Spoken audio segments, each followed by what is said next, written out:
ناظرین، مجھے خوشی ہے کہ ٹوک راجستھان سے جواد حبیب، جو ایک ہندوستانی نوجوان ہیں اور ٹوک کے علمی اور ادبی گھرانے سے تعلق رکھتے ہیں، دبئی تشریف لائے تو ان سے ملاقات کا شرف حاصل رہا۔ جواد حبیب کے دادا ٹوک کے ایک نامور وکیل حبیب الدین خان صاحب اور ان کے تایا جاوید حبیب صاحب ہر دل عزیز رہنما اور سیاستداں تھے، جن کا اخبار ہجوم دہلی کی دہلیزوں پر سجا رہتا، جبکہ ان کی پھپھی فرزانہ حبیب گورنمنٹ کالج ٹوک میں فارسی کی استاد رہیں اور والد صاحب جے پور یونیورسٹی میں اردو کے استاد رہے۔ تو آئیے ناظرین، ملتے ہیں نہایت ہی ہونہار نوجوان جواد حبیب سے اور ٹوک کی زبان کے لب و لہجے میں ہندوستان میں اردو کا احوال جانتے ہیں۔ جی دیکھیے، اردو کا جو انڈیا میں آج کل کے حالات ہیں، تو مطلب دیکھا جا رہا ہے کہ آج کل کی جو نوجوان نسل ہے اس میں اردو کا کافی مطلب نوجوان نسل اردو کو سمجھ نہیں پا رہی۔ حالانکہ بولنے میں آج بھی ہم لوگ اردو بولتے ہیں، لیکن جو لکھنا پڑھنا، ایک ادب تہذیب جو کلچر تھا اردو سے ریلیٹڈ، وہ سب دھیرے دھیرے ختم ہوتا جا رہا ہے۔ اور اب زیادہ تر لوگ مختلف زبانیں بول رہے ہیں، اور آج کل جیسے انگلش میڈیم اسکول ہو گئے تو لوگ پریفر کرتے ہیں کہ ہم انگریزی بولیں، کیونکہ ہسٹری میں بھی یہ دیکھا گیا ہے کہ ہر آدمی، ہر انسان ہمیشہ سے، ہر کنٹری ویسٹ کی طرف، ویسٹرن کلچر کی طرف ہمیشہ سے اٹریکٹ ہوا ہے۔ تو آج بھی لوگ یہی چاہتے ہیں کہ ہم انگریزی بولیں، اور اردو زبان کو جو ہے اس کا دھیرے دھیرے ہندوستان میں اور ہمارے ماحول میں، خاص طور سے راجستھان میں، اس کا جو ہے جان پہچان ہے وہ کم ہوتی جا رہی ہے۔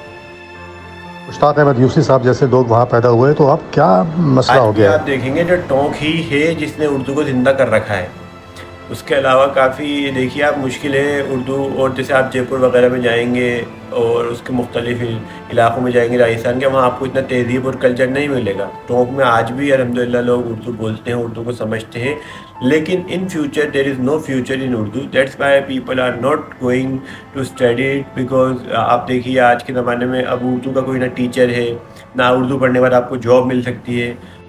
جاوید حبیب صاحب نے تو اردو پر بہت کام کیا ہے، کوئی یادگار واقعہ اردو کے حوالے سے جو آپ ہمارے ناظرین کو سنانا چاہیں؟ جی جاوید حبیب صاحب کا تو ماشاءاللہ اخبار تھا اردو پہ، ہجوم اخبار، جس میں ہمارے والد صاحب بھی لکھا کرتے تھے۔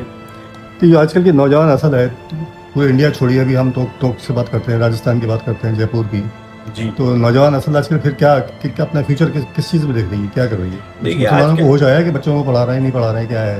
دیکھیے پڑھائی آج کل ماشاءاللہ لوگ پڑھ بہت رہے ہیں، اور پڑھائی کا کافی دھیرے دھیرے لوگوں میں شعور پیدا ہو گیا کہ ہمیں اپنے بچوں کو پڑھانا چاہیے۔ الحمدللہ literacy rate is increasing day by day in Tonk and Jaipur, in Rajasthan, all over. So people are diverting their children to go for engineering, to go for AI, to go for computer science, and to go for English.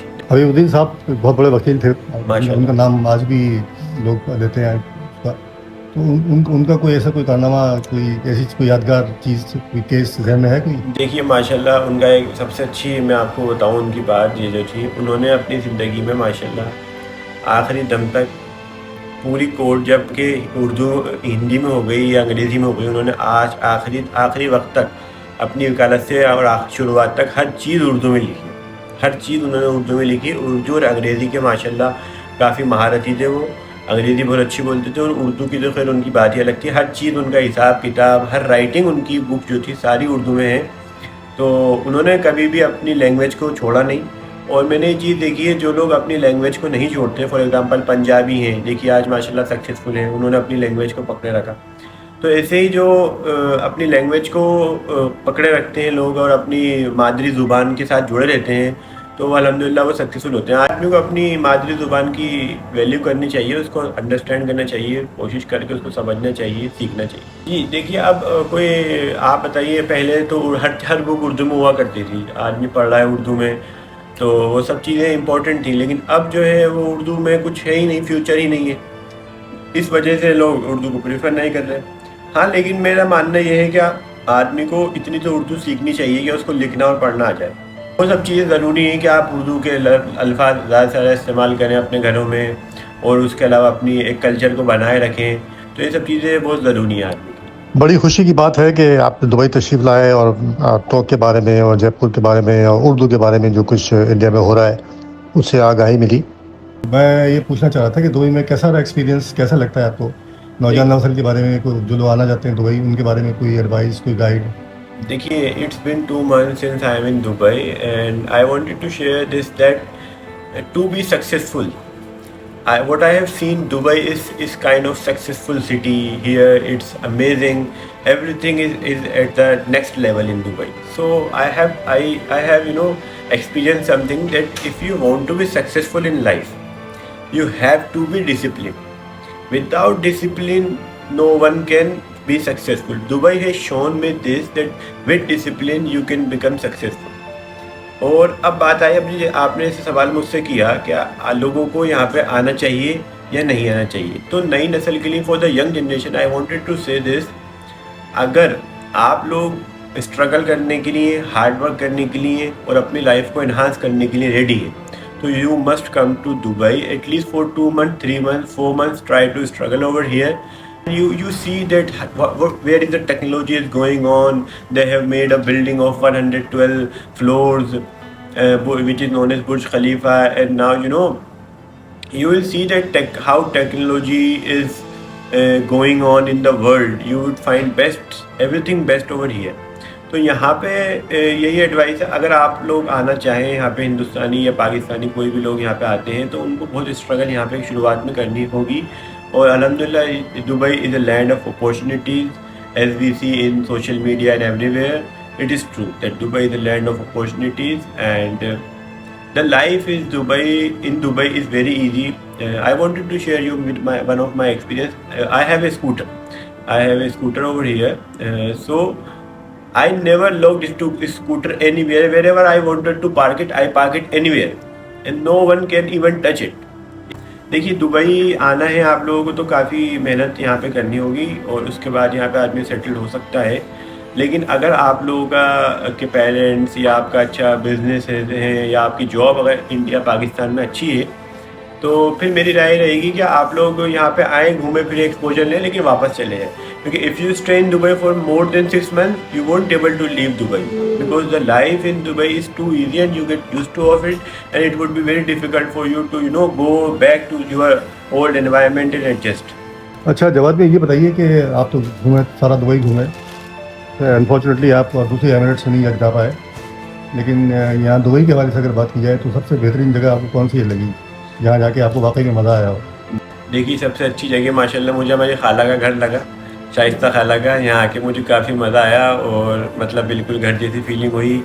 اور کوئی بھی آپ کا relative اتنی دور آپ کا ہوتا ہے تو آپ کو ماشاءاللہ بہت آسانی ہو جاتی ہے کہ ایسا لگتا ہے کہ اپنا کوئی گھر ہے. عالم انکل کے پاس جا کے اور ان سے بات چیت کر کے کافی اچھا لگتا تھا ماشاءاللہ. چلیے, یہ تو آپ کی محبت اور خلوص ہے, لیکن ہم اپنے ناظرین کے لیے دبئی میں آپ کی پسندیدہ جگہ ضرور جاننا چاہیں گے. So I have been to many places in Dubai, and which is my favorite one, you can say, is Marina. Everyone's favorite. Marina is at the next level, and there are everything you can find in Marina, like from residency to hotels to beaches and schools, connectivity to Burj Khalifa, everywhere. Marina I think is the best place to live and to go in Dubai. That's how it is. And there is one more place which I liked most is DMCC. I went to Almas Tower, Golden Tower. There is a man-made lake in DMCC. So I liked it very much, and it was a great experience to go there. چلے جواد بھیا, thank you so مچ, آپ نے تھوڑا سا time نکالا اور بات کی. اور آپ یہ بتائیے واپس آنے کا کوئی پروگرام ہے یہاں پر؟ آپ کا آج آپ کی فلائٹ ہے, شاید آپ جا رہے ہیں آج واپسی کا, کیا پروگرام ہے؟ دیکھیے I never thought in my life that I would be here for 2 months, and it was an eventual process. Allah made a plan for me to come here, and I am here alhamdulillah. And I can't tell you the future, but I don't know if I get a chance I would come again. And it's not that I have made an opinion that I have to settle over here, but yeah, if I would get a chance and if I would be free and if chances would be outcomes will be favorable, the circumstances will be favorable for me to come, I'll come inshallah again. چلیں جواد بھیا, بہت شکریہ آپ کا, thank you so much. Thank you. عالمز diary کو subscribe کرنا نہ بھولیے.